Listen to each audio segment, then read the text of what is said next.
The Wes Penra Papers. A Journey Through the Multiverse. The Second Level of Learning. http://wespenry.com. Metaphysics Paper Number 2, Creation of Universes. By Wes Penra, Friday, June 15, 2012. Revised, December 12, 2012 at 4:30 a.m. http://wespenry.com. Part 2. 4. The Manifestation of the Creator in the Physical Universe. In many religions on earth we learn that God is a being, sometimes seemingly of flesh and blood. In metaphysics we tend to think about God as the all that is, whom embraces everything and everybody around us, ourselves included.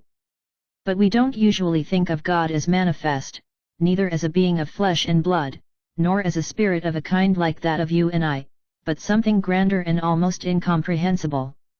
However, new research I've done suggests that the goddess can actually manifest in the physical. The goddess created the web of the multiverse with grids and holes, metaphorically speaking. The holes are the goddess manifest and corresponds with dark matter and dark energy. Her creation is not yet finished, and she can spin more webs as she sees fit, and let appointed creator gods come in and create. Anonymous sources are telling me that she is also able to take on a physical form so beings can see her, and she is apparently always manifesting herself in a fashion which is appealing to the beholder, something the observer is familiar with and can refer to. Barbara Hand-Clough is telling us a similar thing. Both Marciniak's Pleiadians and those of Hand-Clough acknowledge the divine feminine. Here is a first quote from a channeled session by Hand-Clough. As you enter Aquarius, the women as daughters of Earth will be the first players on the stage as Pleiadian storytellers. This has already begun.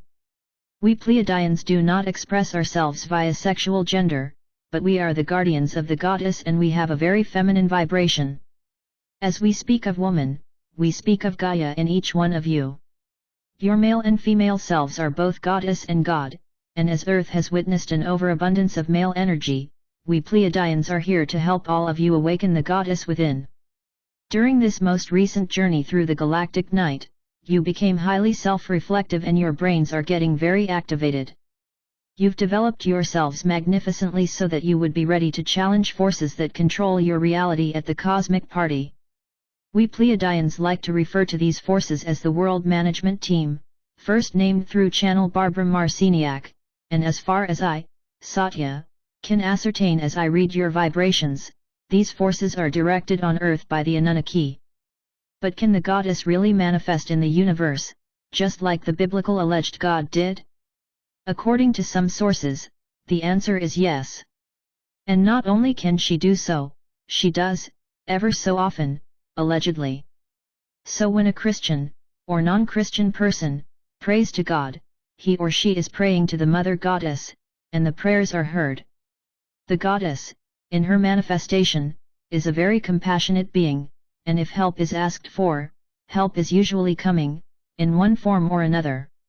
People who pray for something specific often expect that specific thing to manifest, and when it doesn't manifest exactly the way the person expects it to, they don't think the prayer is heard. This is often not the case, and I'll make an example. John is praying that he will be better at doing his job, because he feels like his co-workers are better than he is. Believing in prayers, he is hoping his wish will come true. Still, the day after he makes a couple of terrible mistakes at work which will draw attention from his co-workers. He goes home in the evening, very discouraged, and thinks prayers probably don't help. But he tells himself to give it another chance, and he prays again for the same thing. The next day, he is making a few similar mistakes as the day before and is even more discouraged and decides that prayers don't work and stops praying. If John instead would have looked at what kind of mistakes he made these 2 days, he would perhaps have noticed that they were exactly the things he needed to improve on to be able to be as good as his co-workers. If he had taken that into consideration and developed his skills in these particular areas, he would perhaps have had a good chance to succeed. So instead of magically improve at work, the goddess pointed out in which area he needed to do his own work, so the prayer was actually heard. This is often how prayers are manifested, help is coming, but the person who asks for it still has to do the job. Help is often coming in form of tools, so that the person can learn on their own. Individual souls, whom on their own merit, or groups of beings who have evolved together to create a composite, can on occasion have direct encounters with the goddess, and if ready, the goddess may appoint these individuals to become creator gods as she and they see fit. When the evolution of an intelligent species is not interfered with and manipulated by external forces in any major way, a whole species, or the majority of them, can evolve together and be appointed creator gods by the goddess herself and become a collective consciousness of creator gods. This I see can happen when the members of the species are open to each other and share their experiences so that they all can learn both individually and as a group. If no secrets are held, the species after some time becomes a collective consciousness. Those who don't grasp this concept sometimes call a star race like this a hive community and refer to it as a community with one authority whom the rest of the species follow without questioning. Although I'm sure there are such cultures, this is not what I am referring to here. Then, on occasion, there are individuals, or groups of individuals, who become creator gods without have been appointed by the goddess, and do so by means of technology, and with a purpose of gaining power over others and cheat their way up to godhood rather than doing it to contribute to the greatest good of all involved. Part of humanity is about to do just that. By infiltration and manipulation by off-world forces, mankind has fallen into the shadowlands of reality, and a lot of secrets are held in a hierarchical structure, and it works its way down to separate everyday people, who follow the same examples to lie, cheat, and hold secrets from each other. It's a very dangerous path and needs to be broken, as any ethical and moral reader can see, or these beings will do harm to the universal creation as a whole, and eventually to themselves as well, more harm than they can imagine at this point in time. But I will blow it up to an extent that I hope people will understand the dilemma we are in and what needs to be done.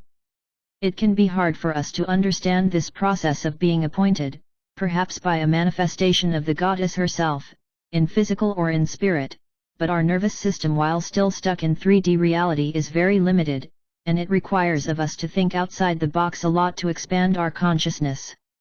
5. Creation as the perfect symphony. As mentioned in the beginning of this paper, music and sound are both a huge part of creation. It is now pretty clear to the reader that I am not a supporter of the Big Bang Theory as it has been portrayed by the majority of mainstream science. Nothing, and I mean nothing at all, in the creation of this universe or others, was random and coincidental. It is a little amusing that so many cosmologists and other scientists still hang on the Big Bang Theory of randomness, and that life on Earth happened by mistake.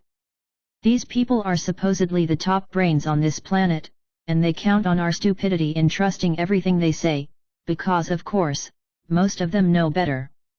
The reason they still hang on to a sinking ship is because they need their funding.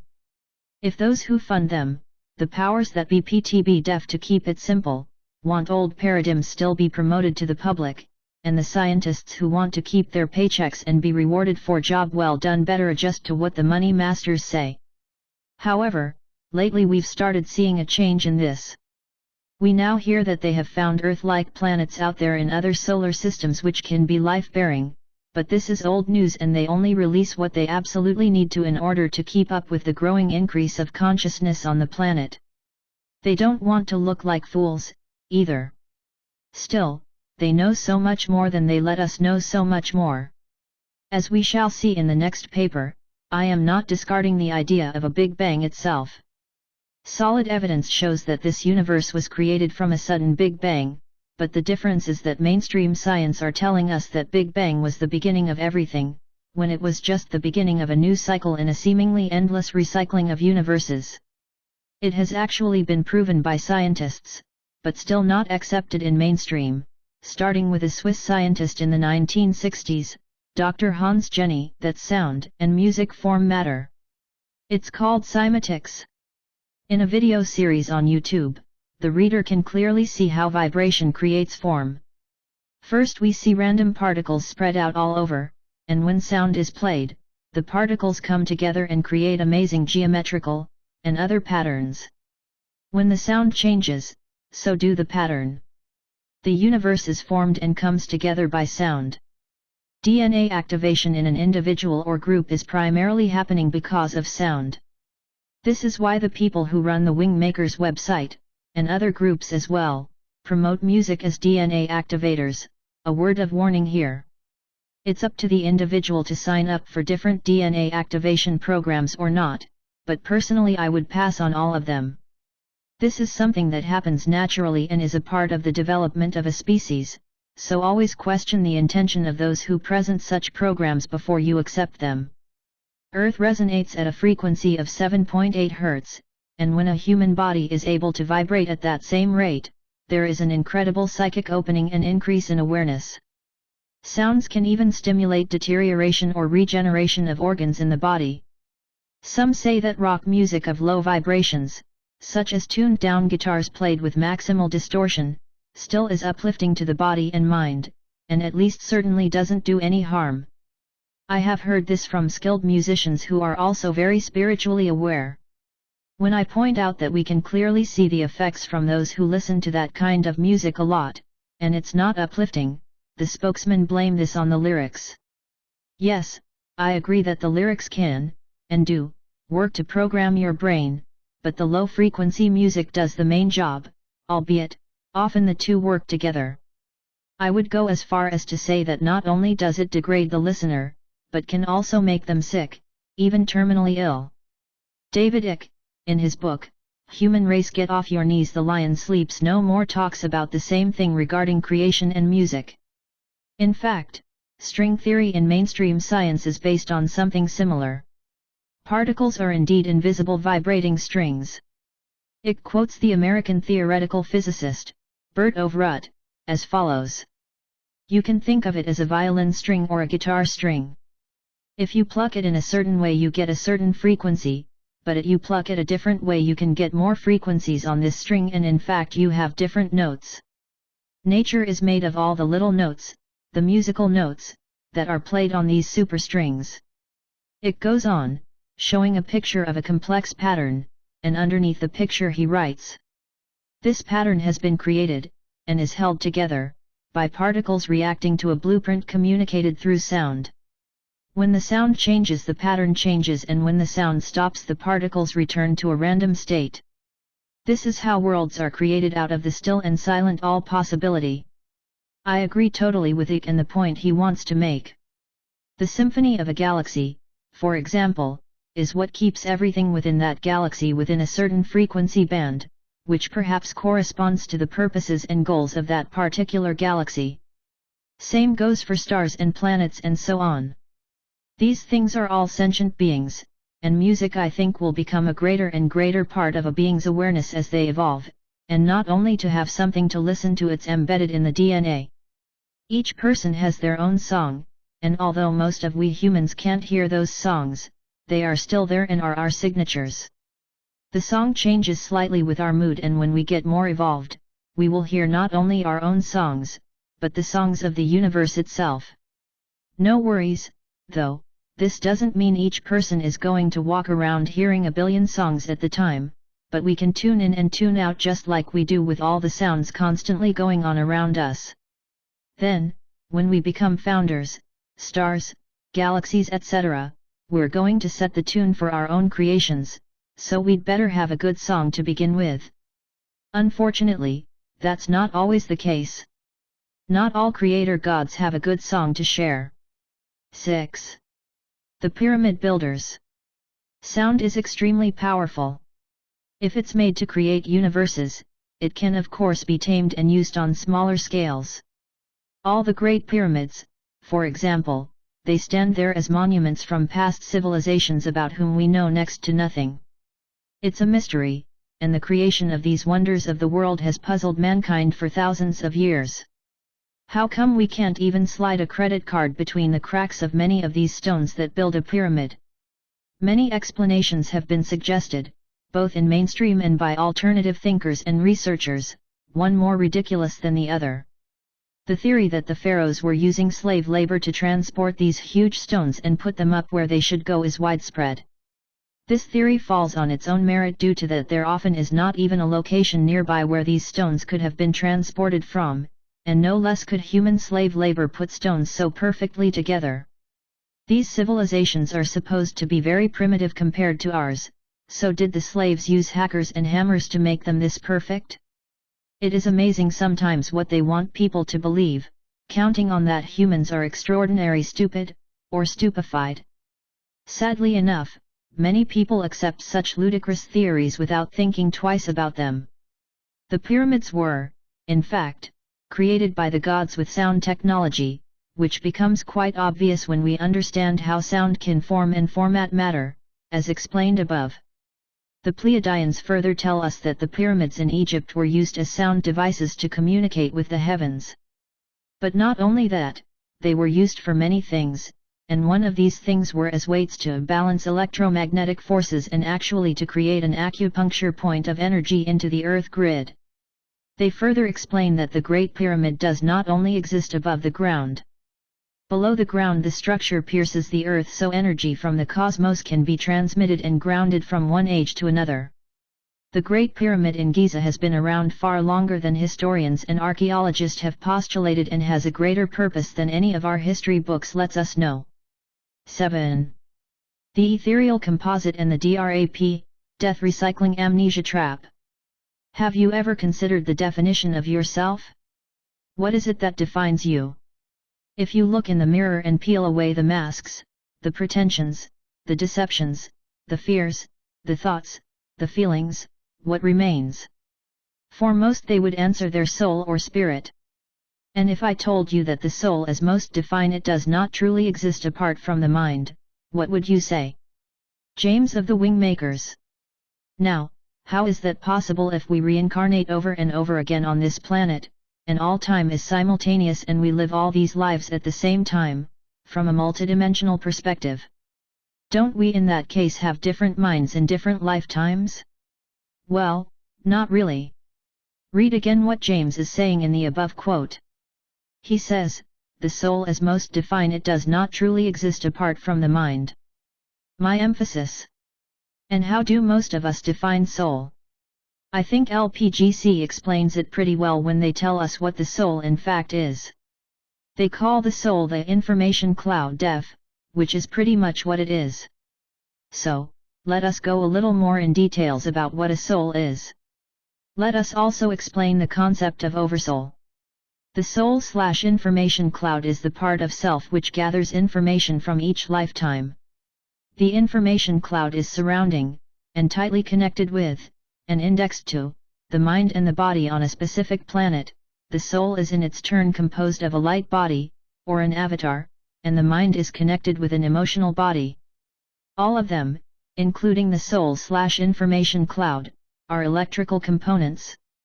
The three components information cloud, mind, and body are like one unit working together, as long as the biological body is alive. During that lifetime, the body and the mind are experiencing things in the physical universe and the information cloud is collecting the experiences. The mind is therefore the personality. Then, when that particular lifetime has come to an end, the information cloud, the mind, a light body, which I will call the avatar from here on, and an emotional body, tightly connected to the mind, separate themselves from the body and are supposed to report back to the oversoul, which is the bigger part of you, the mega information cloud, if you will. I am saying supposed to for a reason, which will be clearer soon. The information cloud, the avatar, and the emotional body/mind, which I will call the ethereal composite, or EC, all in one piece move from the physical body into the astral plane, the between lives area, blah. This astral plane is a designated time/space where the EC can rest between incarnations, often with full recall of previous lifetimes. In the between lives area, blah, the EC can think up an environment with friends, relatives, and soul groups etc., and set goals for the next lifetime, as explained in Level I, with the between life information based on Dr. Michael Newton's research, and from channeling. Dr. Newton has put more than 7,000 people in regression therapy, where they all are telling him very similar stories of what happens between incarnations.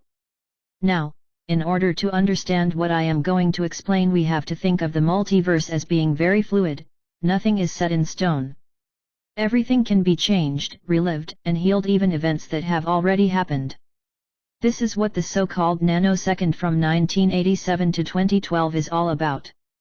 When the founders want to create an intelligent species, who has the capacity built into their DNA to reach the stars once they are evolved enough, they can either invite non-physical onto energetics to descend into a body to run it, or literally create new souls from the ether.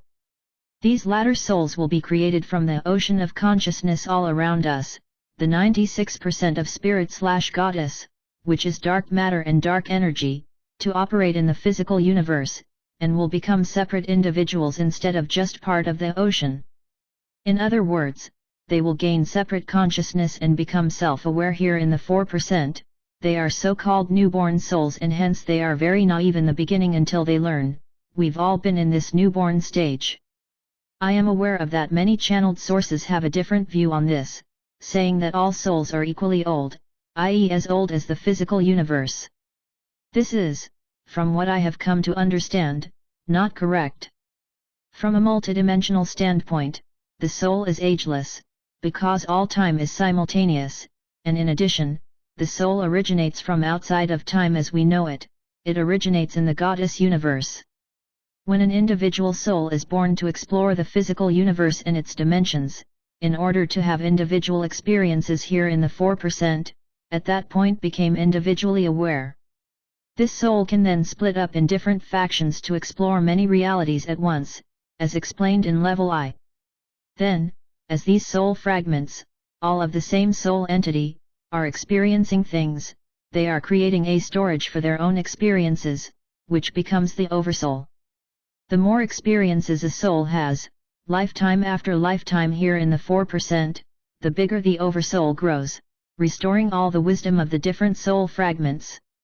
This oversoul exists outside of time as we know it, dwelling in the 96%, and is thus also reporting back to the goddess, who is learning about herself from the fragments of souls operating in the 4%.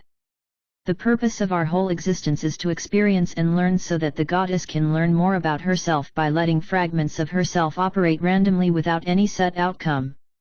Normally, as explained by Dr. Michael Newton in his excellent books, these newborn souls will train on special test worlds which are not real, but computer-generated, holograms, for the young souls to practice in before they are let loose in the real 4% universe. It's an interesting concept, which gives a hint of the hologramic nature of the matrix. Next, the founders are attaching the soul/information cloud together with its avatar and emotional body onto a bioknd, biological body. The founders are also attaching information clouds in certain ways to animals, plants, and rocks etc., and put their imprints on them. The newborn EC now has its own bioknd to use in 3D to explore the new world and evolve under the laws of free will, deaf and non-interference, hopefully. The goals for the species are already programmed into the DNA, but can be changed by the individuals, and the species as a whole as they evolve. If they choose a different path, anything is possible. With time, a species will learn how to use their multidimensional abilities and will reach out to the stars, and eventually they may not need to stay on their planet anymore and simply move on. The planet gets a resting period and may then become host for a new experiment by the same, or other founders. So, the above is what is supposed to happen, and we can see that the soul and the mind go together, just like James said in the beginning of this section. However, this is not what is happening on Earth. It all started out with the best of intentions, and in fact, the early humans were created as a very special species with very special and honorable goals, and the fires were already inserted into these highly multidimensional androgynous bodies. However, once upon a time, humankind was, as explained in the previous paper, hijacked by an alien race, which Sitchin called the Anunnaki, basically originating from the Sirius star system. What this invader force did in a nutshell on a metaphysical level was that when a body died and the EC went to the blat, an invader force was waiting there. Ever heard of the tunnel of light? The individual was still allowed to create new goals after they had reviewed their previous lifetime, and perhaps a few before that, and could enjoy moments of peace and joy. However, these goals were checked against a council to see if they were innocent enough to be approved. If so, the person got a go-ahead. If not, false goals were implanted into the being on top of the real goal by using fast-moving pictures on a screen while the victim was glued to a metaphysical chair. These fast-moving pictures went right into the subconscious mind and were there processed in high speed as if they were the person's real goals. They were repeated until the soul believed this was their real goal. Let's say the person had as his goal to become a foreman in the gold mines. This was a goal the Syrians loved and highly supported if there was a vacant foreman spot anticipated, but if a person's goal was to escape from the mines, of course they changed his goal before he reincarnated. Then, when the EC was shot down into a body, they were forced into a veil of amnesia, which made them forget all their previous lives while down on the planet. The veil of amnesia was programmed into the human body's DNA, so as soon as the spirit entered the body, they started forgetting who they were and what they were doing there, and a state of confusion hit the recently entered EC. And the EC was getting constantly recycled, reincarnated, instead of living their lives fully at all times, with total recall. I write this in past tense, but it's still going on today. However, there seems to be more freedom now regarding what goals we can choose and what not. Much more on this later. By doing this, the Syrians and their cohorts had full control over us, because we no longer knew who we were and where we came from. We started thinking that being slaves to this invader force was a normal condition for us. And this is how it still is today. Only difference is that we are waking up and start remembering. This, to a large degree, has to do with solar flares, sunspots, and gamma rays, which bombard the Earth from both our own Sun, the central Sun, Alcyone, and the galactic center, which we now are aligning with.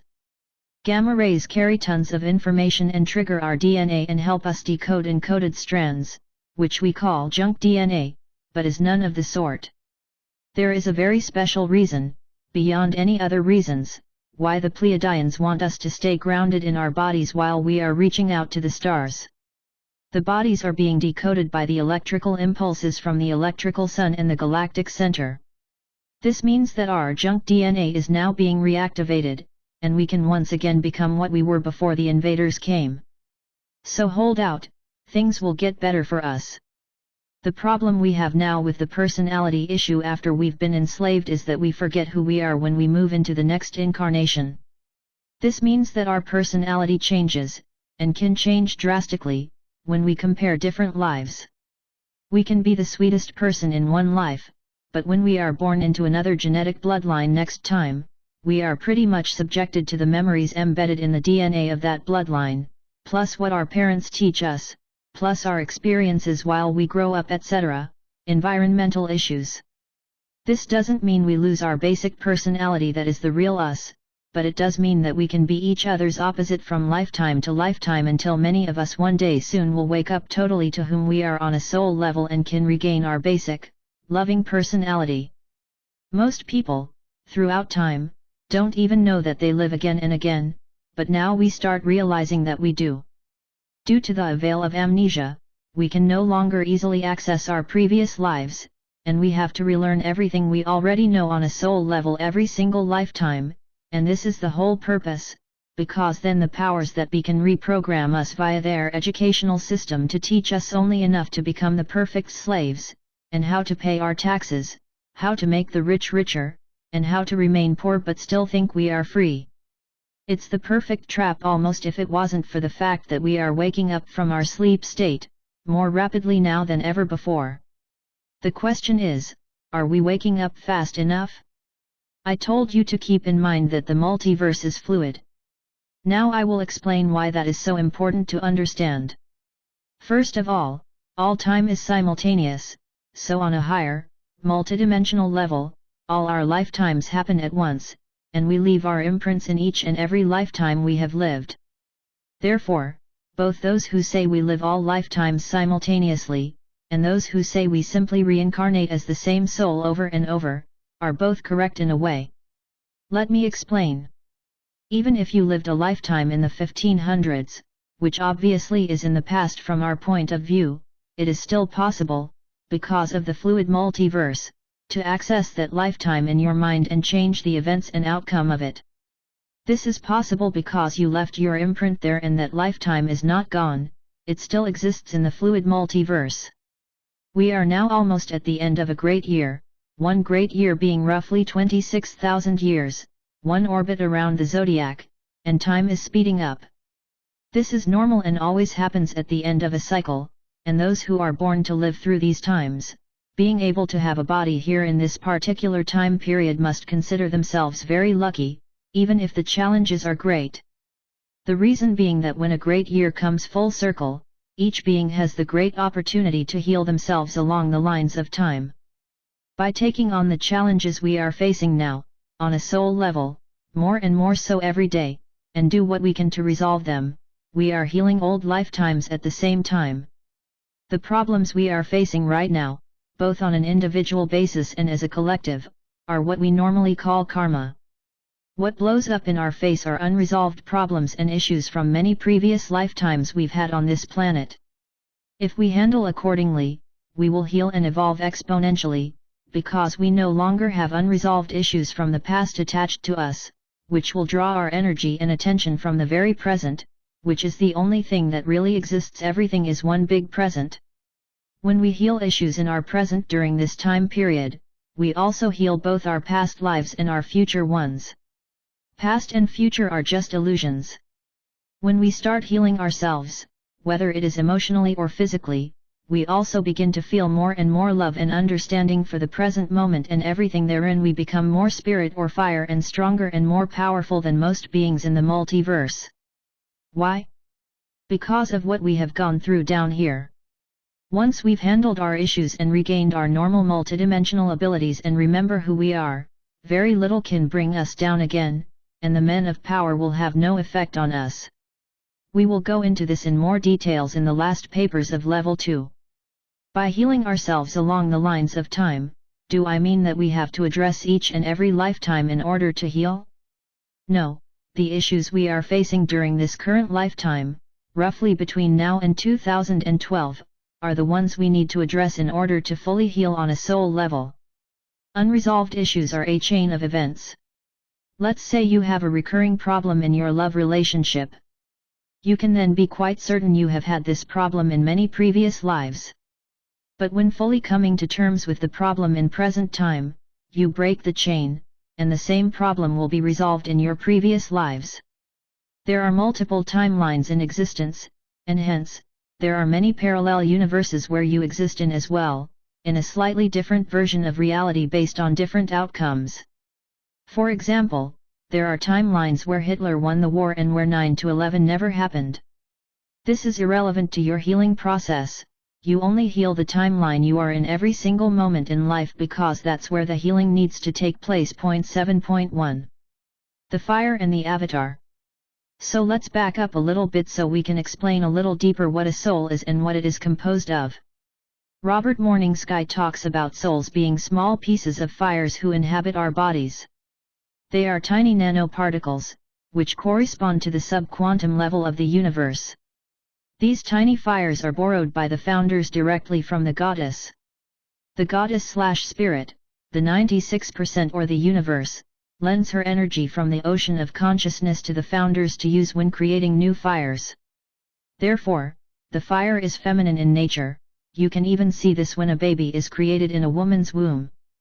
The baby is always a girl to begin with and the gender may stay the same throughout the pregnancy and the baby becomes a female, or the gender changes before the baby is born and the newborn ends up being a male.